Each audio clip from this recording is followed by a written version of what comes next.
What happens when privileged students target a scholarship kid from the wrong side of town, not realizing he's carrying a legacy of resilience?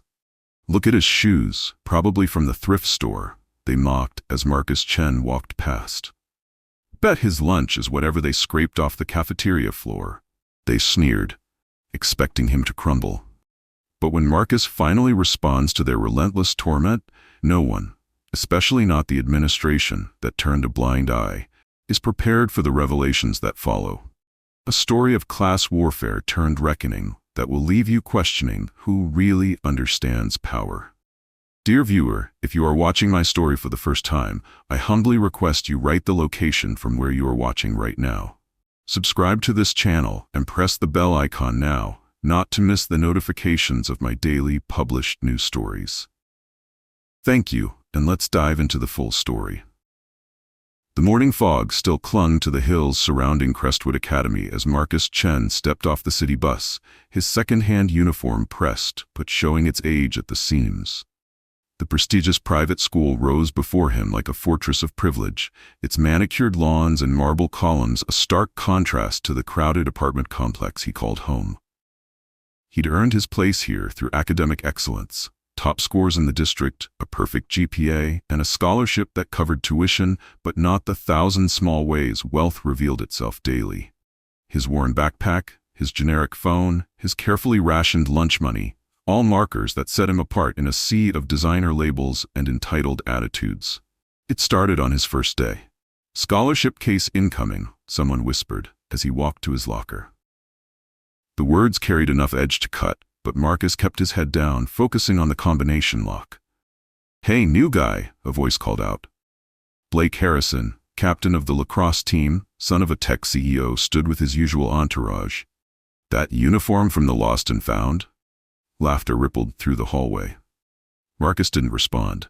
He'd learned early that engaging only prolonged the attention. But silence, he would discover, was interpreted as weakness at Crestwood. By second period, someone had stuck a donated label on his locker. During lunch, a group of girls made a show of offering him their leftovers, voices dripping with false charity. In chemistry, his lab partner refused to share equipment, claiming he might contaminate it. "Ignore them," advised Sarah, the only other scholarship student in his grade. "They get bored eventually." But they didn't. The harassment escalated methodically, like an experiment in social cruelty. Someone created a fake GoFundMe page titled "Help Marcus Buy Real Clothes." Photos of him eating his modest lunch appeared on the school's anonymous gossip app with captions like "Poverty Meal of the Day." When he scored the highest on the midterm math exam, Blake cornered him after class. "Think you're smart? Charity case? My dad could buy your whole neighborhood." Marcus remained silent, but his hands clenched around his textbook. In English class, Mrs. Depp Whitmore assigned group projects. No one would partner with him until she intervened, forcing Blake's group to include him. They made him do all the work, then presented it as their own, daring him to object. He didn't. Not yet. The teacher saw, but pretended not to notice. Some, like Mr. Davidson, the economics teacher, seemed to encourage the divide. "In the real world," he'd say, looking directly at Marcus, "connections matter more than grades." Marcus endured it all with a quiet dignity that only seemed to infuriate his tormentors more. They couldn't understand why he wouldn't break, wouldn't lash out, wouldn't give them the reaction they craved. Then came the incident that changed everything. It was a Thursday afternoon, after most students had left for their tennis lessons or yacht club meetings. Marcus stayed late in the library, working on his college applications. The scholarship committee needed essays about overcoming adversity. He had plenty of material. Blake and his friends found him there, surrounding his table with practiced intimidation. "Still here, welfare," Blake sneered. "Don't you have a shift at McDonald's or something?" Marcus continued typing, but Blake slammed his laptop shut, nearly catching his fingers. "I'm talking to you," Blake said, leaning close. "You don't belong here. You're dragging down our school's reputation." "I have a 4.0 GPA, Marcus said quietly. "What's yours?" The question hit a nerve. Blake's face reddened. "Money talks louder than grades, peasant." He grabbed Marcus's backpack and dumped its contents across the table. Books, papers, and a small wooden box scattered everywhere. The box opened, revealing military medals. What's this? Blake picked up a purple heart. Fake medals to make yourself look important? For the first time, Marcus's composure cracked. Put that down.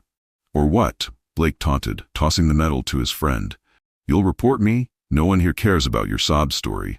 Those belong to my grandfather, Marcus said, standing slowly. He earned them in Vietnam. Probably stole them, Blake laughed, throwing the medal across the room. That's when Marcus moved. It wasn't a fight, it was a lesson in precision. Marcus didn't throw wild punches or tackle Blake to the ground. Instead, he used techniques learned from his grandfather, a decorated Marine who'd taught him self-defense was about control, not violence. In 3 swift moves, he had Blake's arm twisted behind his back, the larger boy face down on the library table. Blake's friends stood frozen, phones half raised, unsure whether to record or run. My grandfather, Marcus said calmly, survived 3 tours, saved 12 men, and came home to protests and discrimination. He taught me to endure ignorance with dignity. But he also taught me when to stand firm. He released Blake, who scrambled away, humiliated but uninjured.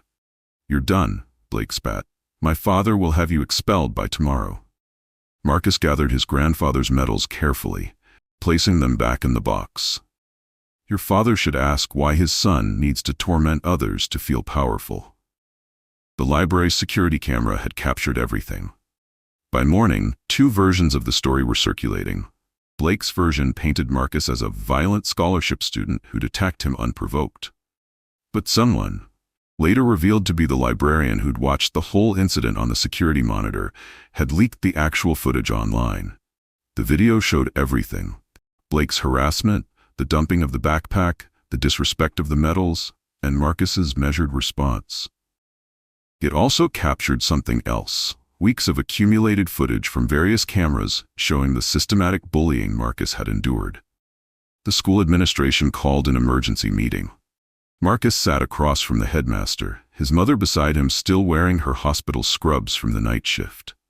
This is a serious matter, Headmaster Williams began. Violence is never acceptable. What about psychological violence? Marcus's mother interrupted.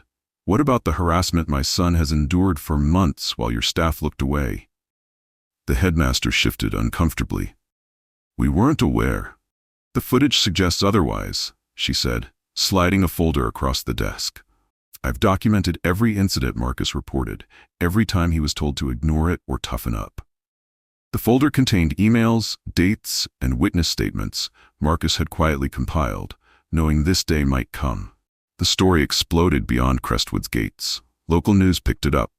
Scholarship student stands up to bullying at elite academy. The footage of Blake disrespecting military medals struck a particular nerve. Veterans organizations demanded accountability. Blake's father, CEO of a prominent tech firm, initially threatened legal action. But when the full scope of his son's behavior became public, including other incidents of bullying and entitled behavior, he withdrew, issuing a terse statement about learning opportunities and personal growth. The school board convened an emergency session. Parents were divided, some defending the traditional culture of Crestwood, others appalled by what the investigation uncovered. Teachers were questioned about their awareness and inaction. Mrs. Whitmore, the English teacher, resigned, admitting she'd been pressured to overlook certain students' behavior. Mr. Davidson was placed on administrative leave pending an investigation into discriminatory comments. Marcus became an unwitting symbol of a larger conversation about class, privilege, and accountability in education. 3 weeks later, Crestwood Academy announced sweeping changes. A new code of conduct explicitly addressed bullying and discrimination. Scholarship students would have advocates on staff. All faculty would undergo sensitivity training. Blake was expelled, along with 2 others who'd participated in the harassment. Several more received suspensions and mandatory counseling. Marcus was offered a formal apology and additional scholarship funds to cover expenses beyond tuition. He declined the money, but accepted the apology, requesting instead that the funds go toward supporting more students from underprivileged backgrounds. At the next assembly, Marcus was asked to speak.